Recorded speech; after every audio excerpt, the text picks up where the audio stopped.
కొన్ని వేల రెట్లు ప్రయోజనం కలగాలంటే శివరాత్రి రోజు నదీ తీర ప్రాంతాల్లో అభిషేకం చేయాలి.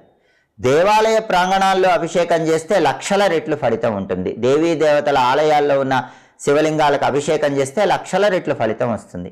వైష్ణవ ఆలయంలో శివాభిషేకం చేస్తే కొన్ని వేల కోట్ల రెట్లు ఫలితం కలుగుతుందని ప్రామాణిక గ్రంథాల్లో చెప్పారు. ఎందుకంటే శివుడికి విష్ణువు అంటే ఇష్టం, విష్ణువుకి శివుడు అంటే ఇష్టం. అందుకే విష్ణు సంబంధమైన ఆలయం రాముడు, కృష్ణుడు, నరసింహస్వామి, వెంకటేశ్వర స్వామి ఇలా విష్ణు సంబంధమైన ఆలయాల్లో శివుడికి అభిషేకం చేస్తే కొన్ని కోట్ల రెట్లు విశేషమైన ప్రయోజనం కలుగుతుంది.